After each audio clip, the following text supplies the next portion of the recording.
This episode of This Agile Life has been brought to you by BrilliantAgile.com, providing Agile and Scrum training, consultancy, and personnel.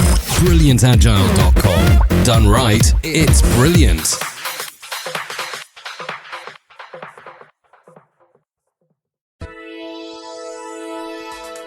Released on Sunday, August 3rd, 2014, This Agile Life, Episode 58, Splitting, Slicing, and Breaking Down Stories.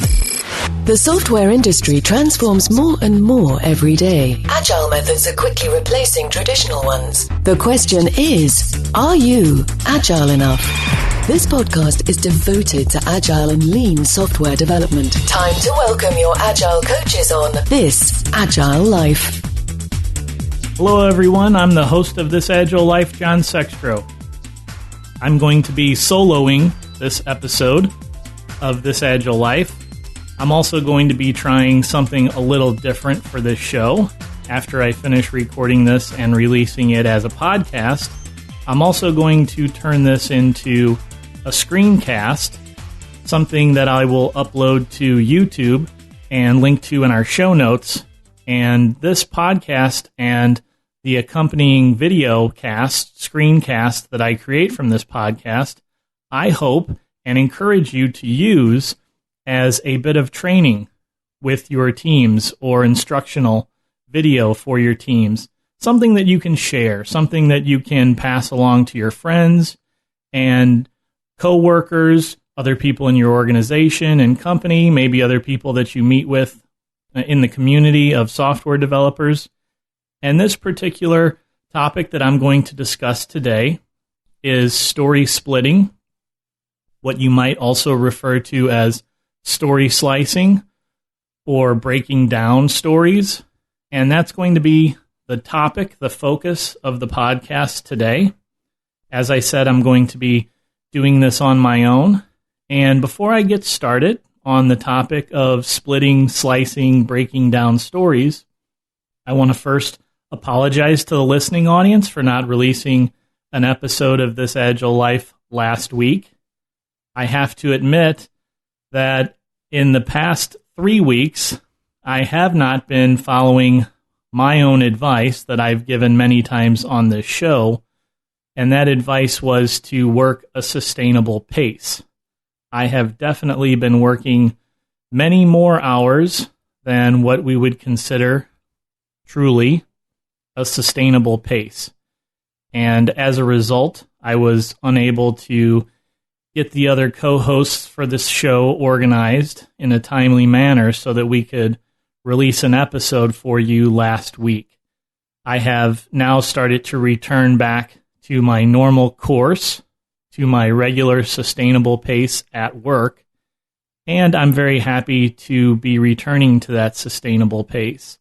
And as a result, I'm able to record and release this podcast this week, and I have the other hosts lined up to record a podcast for the next week, and hopefully we will at that point then be back on our regular cadence of releasing good content, talking about agile software development and lean software development here on This Agile Life on a weekly basis. Okay, so I'm going to launch into my discussion about story splitting, story slicing, and breaking down stories. I arrived at this topic about a month ago.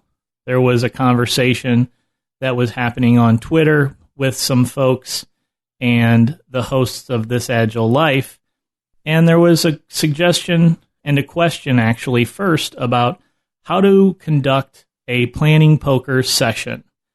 And one of the suggestions that came back was, how about trying a story splitting, story slicing, story breaking down session rather than doing planning poker? When we received that recommendation from one of the listeners to try a story slicing session, it didn't seem like an appropriate response maybe to the question of how to conduct a planning poker session. But when you start to think more about that suggestion of story slicing, I think you'll start to see why that's a good suggestion.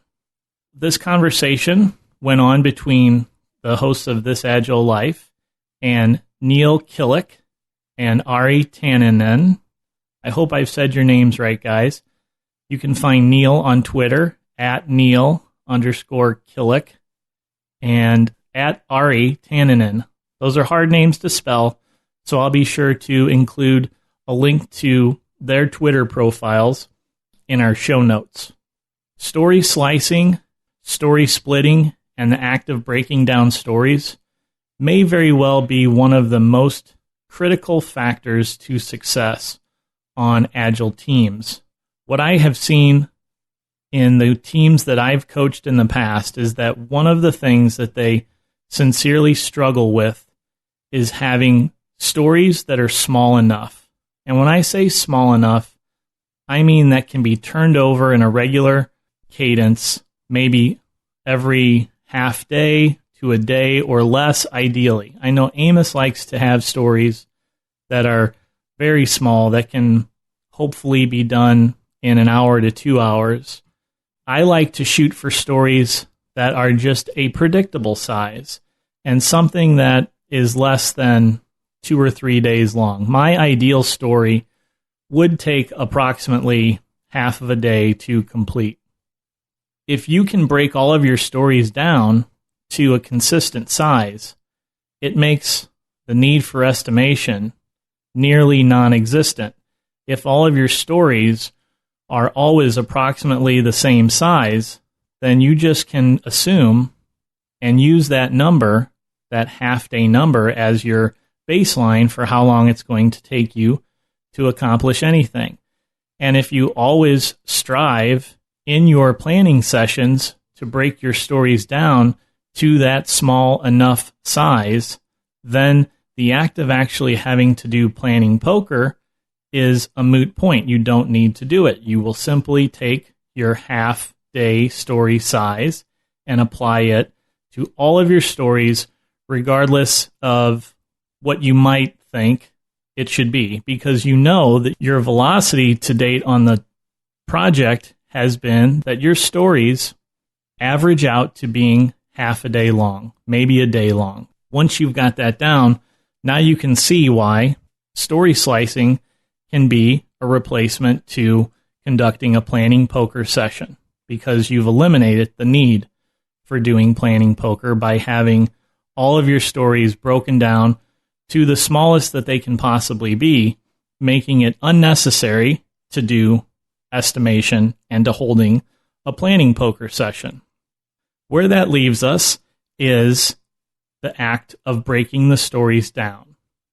This, again, is what I have seen with teams is quite difficult for them to arrive at a consistent way and a repeatable way for them to break stories down.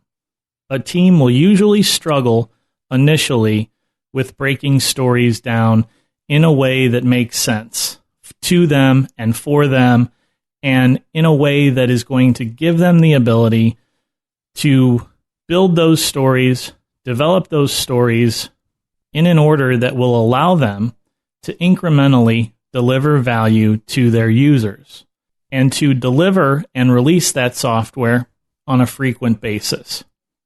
There's a couple of metaphors that I want to share with you for starters in this conversation. These are metaphors that are not entirely mine. One of them is one that I've used for many years and was something that I used before I even understood totally or knew totally of the concept of Agile and of breaking stories down. My first metaphor is the toaster versus a spaceship. I used to tell this team that I had all of the time, I don't want them to build a spaceship. I want them to build a toaster. If you have a user that comes to you and says, I would like to be able to take my morning breakfast slices of bread and warm them up in a way that will make them crisp and warm and delicious to eat. What you need is a toaster, not a spaceship.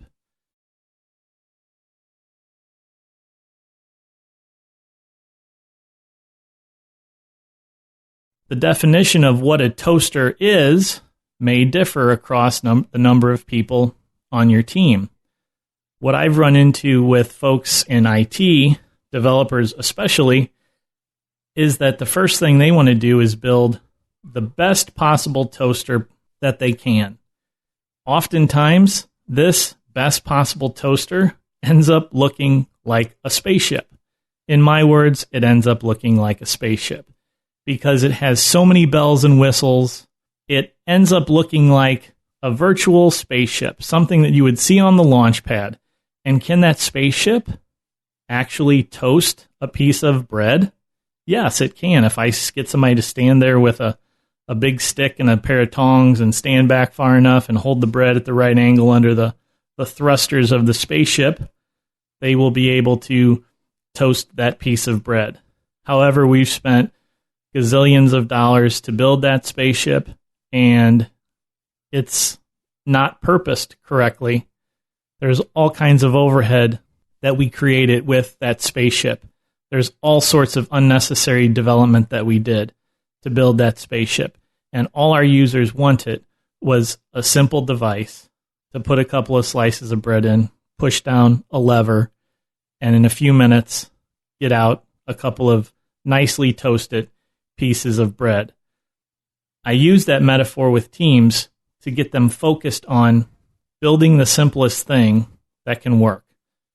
This is a common theme and a common piece of coaching advice that we give to Agile teams, to do the simplest thing that will work and stop there. Doing the simplest thing and stopping is often quite hard for software developers. We love to twiddle, and we love to make things just so, and we love to make things just right, and we love to add features. This is what is referred to in the Frederick Brooks book, The Mythical Man Month, as IT gold plating. It's one of the major pitfalls that we have to be aware of as leaders of software teams, as software developers, as members of software development teams, is to always be on vigilant guard for IT gold plating. It's one of the biggest buckets where waste occurs on a team, and it's why clear acceptance criteria are so important on our stories. Clear and meaningful acceptance criteria, tangible acceptance criteria, gives us a clear, visible stop sign on a story that says, stop, I've built enough. I've built enough of a feature for this toaster that I can stop and call this story done.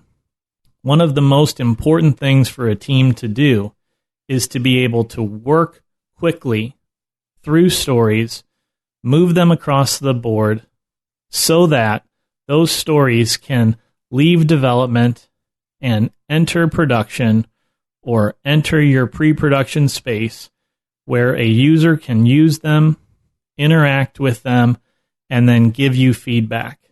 If we spend 50% of our time on a story twiddling with bits of the feature or perfecting bits of the user interface, that could be time that is not well spent because we could get feedback that says, I don't like that. It's important to build a quality product, put it out in front of the users, and collect their feedback, and then iterate on that feedback. That is my toaster versus the space shuttle metaphor. And it's mainly focused on this tendency to do the IT gold plating. I'd like to give you my second metaphor that I use, and this is more concrete, I think, in terms of a visualization. The request is to build a road. If someone comes to you, you're in the business of road building. A customer comes to you and says, I want a road built. There are a number of ways that you can go about building a road. What is going to be the best way to build a road for any customer? Any customer that requests the building of a road is going to want that road delivered to them as inexpensively as possible, as high quality as possible, and as quickly as possible, right? Those are the three elements in the program management triangle: cost, quality, and time. These are the things that our customer is going to look for. If my customer wants a road built, the first thing I'm going to do, and I need to deliver this road to them incrementally, okay? They want something quickly. So what I'm going to do quickly is build them the simplest road that I can. Maybe that first road is a simple dirt or rock-laden trail road that people can pass over, vehicles can pass over, etc.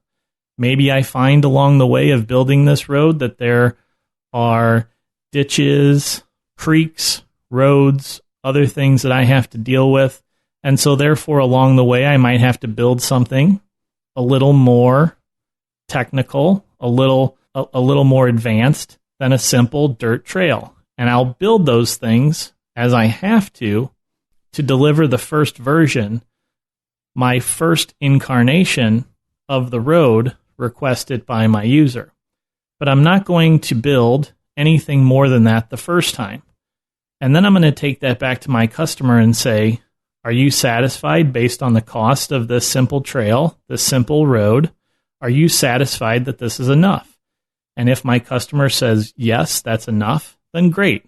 We're all happy. I'm paid for the simple dirt trail that I've built, and the customer's happy because they've quickly received a road, and they've received a quality road in a relatively short amount of time. Now, if I had taken the approach of building a great concrete, fancy piece of road at the beginning, but never delivered a completed road in the same amount of time, let's say it took me 4 weeks to build my first initial simple road.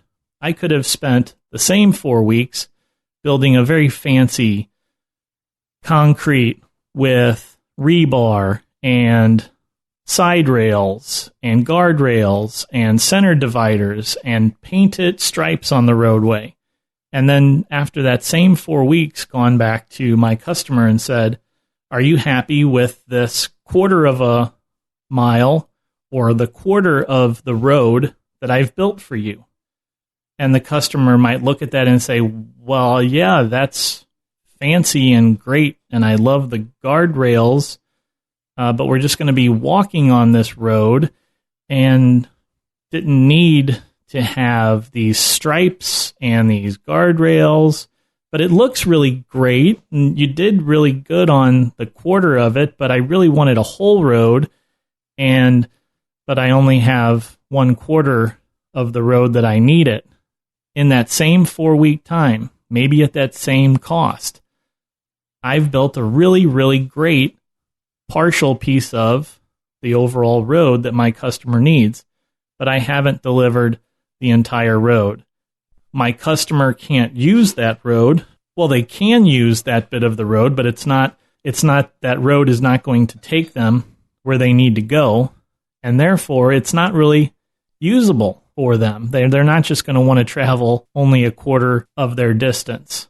So this takes us back to the concept of slicing stories and delivering, again, the simplest thing that can work and a functional, fully functional or nearly fully functional deliverable to our customer. When we talk more about slicing stories, you're going to see why this metaphor is very important, because one of the key concepts and one of the key factors when you're slicing up stories is to make sure that you're delivering nearly full-featured functionality to your customer quickly and then iterating on that functionality and adding in the features. If after we delivered our road to our customer, they said, okay, now we do need guardrails, we can go back and we can put guardrails in.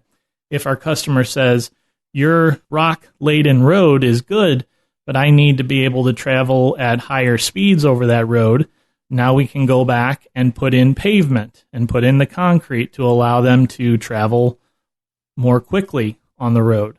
So we're able to layer in additional features and functionality on that base foundation that we've built with our rock-laden trail. Okay, now on to the third and final metaphor. This metaphor is definitely not mine. This one comes to us from Spotify.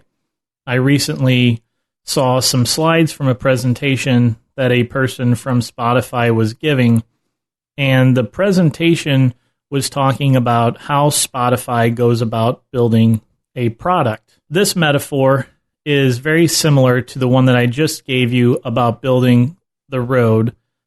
There are a number of nice correlations to the road building metaphor, and this is just another way to go about explaining to people on your team, people that you're working with, why it's important to incrementally build a product. And that's really what this is all about. This conversation of story slicing is really all about incrementally building a product.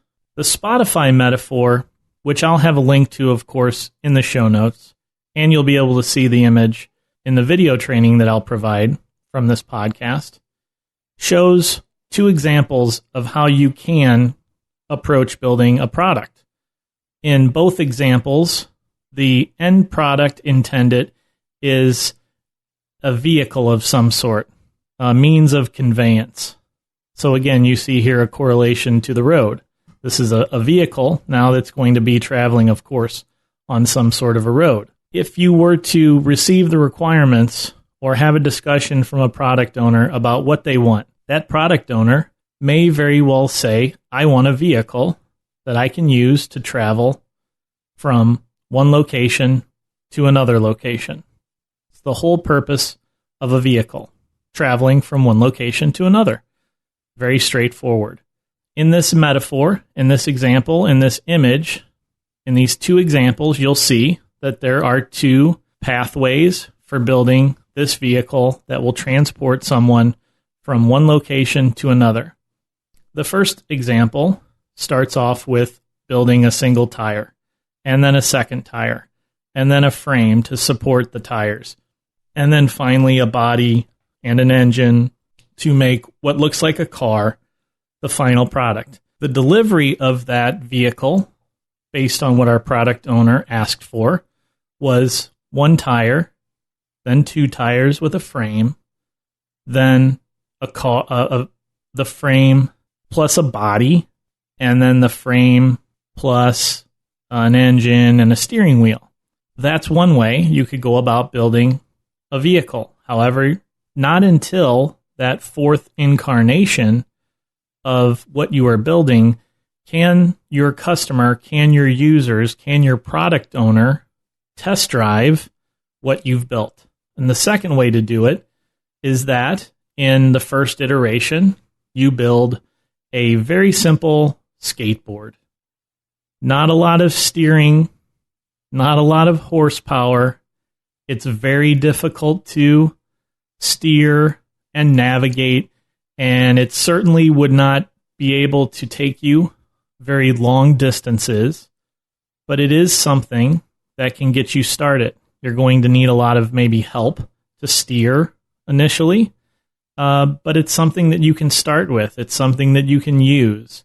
You can then, as the owner, the customer, give feedback on that skateboard and say, you know what, I need a better way to steer this and some way to help steady me as I'm driving this skateboard vehicle. So our next incarnation of the skateboard vehicle, we'll put a stick and a steering wheel onto it so that you can hold on to better balance yourself and then better steer where it is you're going with your skateboard. Our third incarnation, after receiving more feedback, is, well, I can't get very far. It's hard to propel this vehicle, and I get tired of standing. So the next incarnation is that of a bicycle.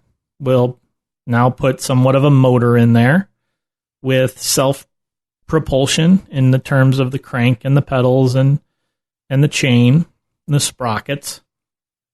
We'll put a seat on there. We've got the bigger wheels. We've now got a handlebar to hold on to, and we've taken more of the user's feedback again and evolved our product.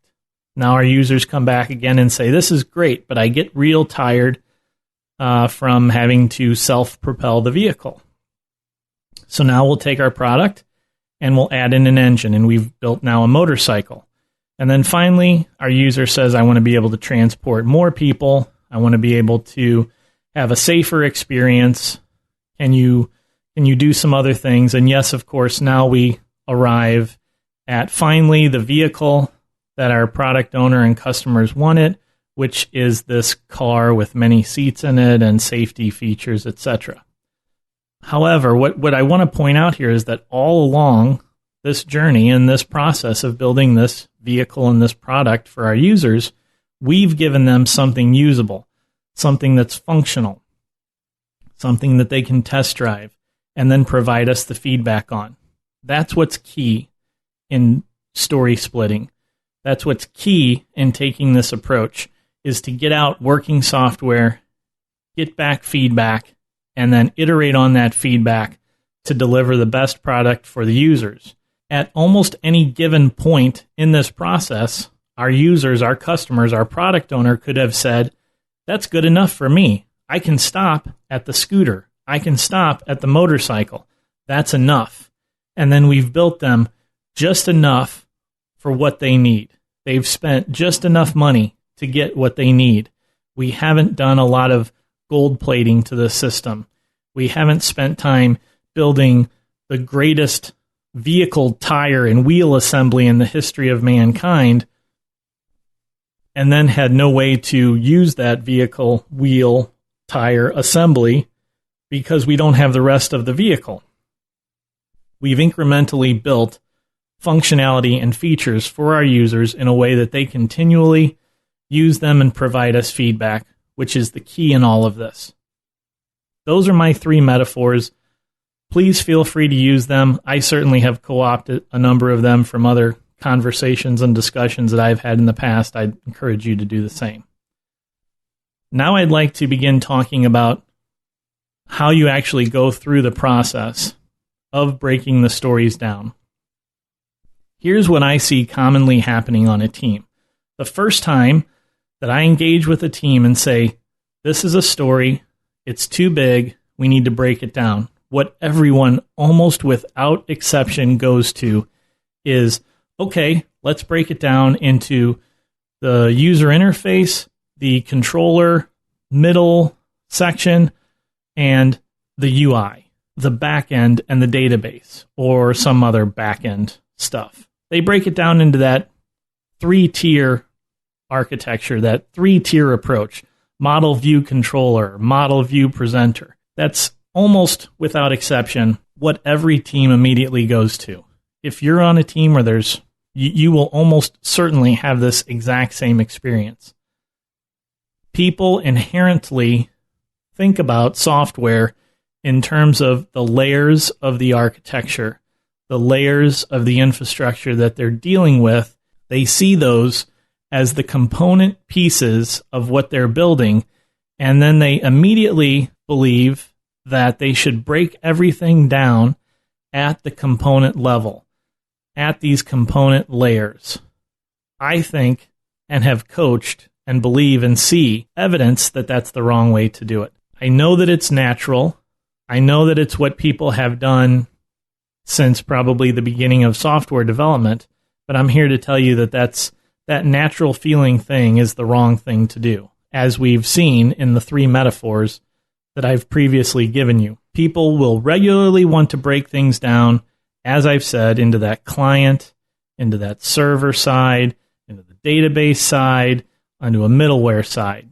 So we need to offer advice and suggestions and alternative approaches that will help our teams, help the people that we are working with, help the people that we are coaching, that there's a better way, show them that there's a better way to do that there's a better way to do this, that there's a new, more natural way to do this. And I'm going to walk us through now an example situation, what you may consider a semi-real life example of a situation that we can use and demonstrate to others and show them that there are other better ways to go about splitting, slicing, and breaking down stories. Here is the feature that we're going to be dealing with. Maybe this comes to you as a new story, or maybe it does come to you as a feature. Let's, for the sake of argument, assume that this has come in as a single story that someone has captured in our story management system. Here's what it is. As the buyer of your product, I want to register my purchase so that I can receive updates to the product and information about new products similar to the one that I purchased. This is a very typical format for a user story. I'm sure many of you are using this. As a person, I want to do something so that I will extract some sort of value from the system. That's the general tenor and cadence to stories. And it contains all three very important parts: the who's going to be interacting with the system, the what they want to get out of the system, and why they want to get that out of the system. Okay, that's our foundation for our example. We've got some additional requests that the product owner is planning to give us once we start to deliver and show him that we're making progress on this. This is going to be that feedback that we get from the users and from our product owner as we continuously deliver working software. Step one in the approach for breaking this down is to create a first story that will establish a minimal beachhead or foothold or presence on each island of technology that you have. We've talked in the past for starting up a new project of creating what could be called a walking skeleton, or what we call the walking skeleton, what has been called a walking skeleton. And a walking skeleton at a system level does a lot of the same things. It establishes a small island or small beachhead on each island of technology that you're building onto. This is very similar. You're going to touch all parts of what it is you need to use to build this particular feature. I like to use, when I'm discussing this approach, this is where I like to go to the metaphor of building the dirt trail or the rock-laden road. That's going to, that road, that dirt trail that we build goes from the starting point to the ending point. And therefore, we've touched every bit of the path along the way from the beginning to the end that we need to touch to deliver the final road to our user.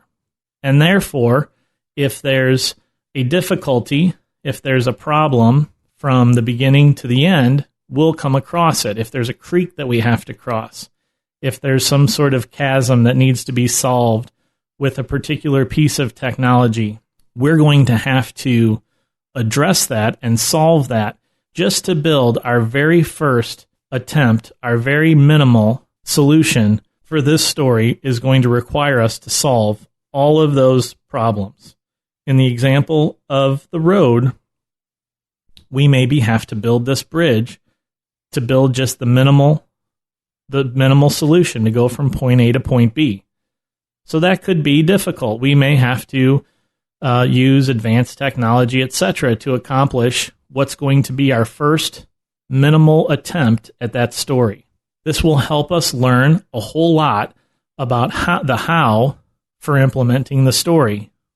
We may discover that we need to store information in a database. We certainly know that from the original request that we're going to have to be able to send out email and receive information from the purchaser of the product. So there's all of these things that have to be built as part of this initial process of building that first story.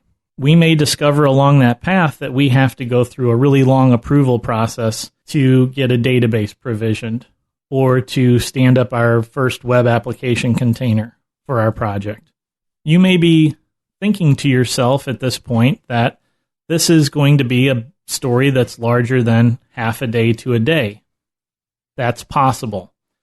It could take slightly longer, but I think that we will see that by taking maybe an extra half of a day or a day to complete this first story is going to lay that foundation for us that will allow us to quickly layer in additional functionality throughout the rest of the development effort for this particular story or for this particular feature, depending on what you consider stories and what you consider features. Okay, then we're going to write our very first story so that we will collect a name, an email address, persist the data, and then send an email to acknowledge the receipt of the registration. That's way less than what ultimately the product owner really wants, and way less than what the strict letter of the feature, the original story, said. The story wants a lot more than that, right? The story wants this registration of the purchase, and certainly there's much more information that our customers want and that the buyer of the product wants to give us in this case so that we can send them additional information about other products similar to this one. Simply providing us with a name and an email address is enough for us to send an email and to say, "Hi, John, here's some information," but it's not enough to totally accomplish the goals of being able to send you information about similar products. But this first story establishes our ability to take in data, it establishes our ability to persist that data, and it establishes our ability to send out an email to our users based on that data. It cuts across every layer of the application, infrastructure, and architecture that we're going to need to touch on to deliver this feature. We have to have some sort of interface to collect the data. We have to persist that data somewhere. And then we may have to make sure that we have the ability to send an email from that system to the user.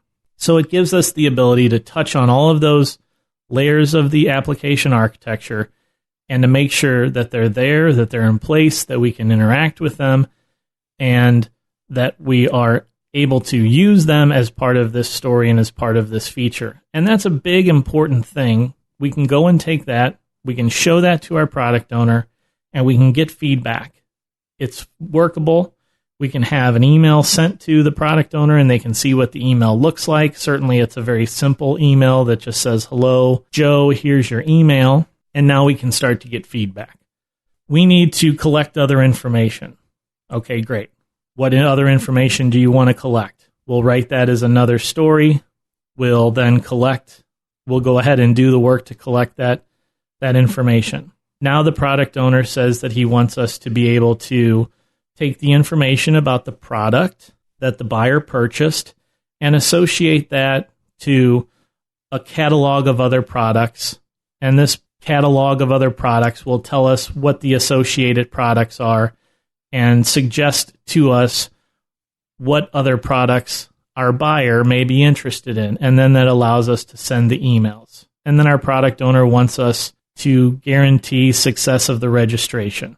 So we put some architectural and infrastructure pieces in place to help ensure that we always get a successful registration, regardless of if the database is down, etc. So now we're starting to layer in this functionality, always layering it in, always delivering that next layer of functionality to our user and showing them and collecting the all-important feedback from those users.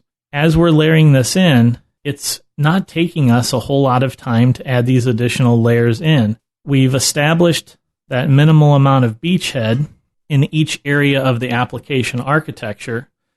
So it's really pretty straightforward for us to go through and add additional fields to the database and to the user interface so we can collect more information.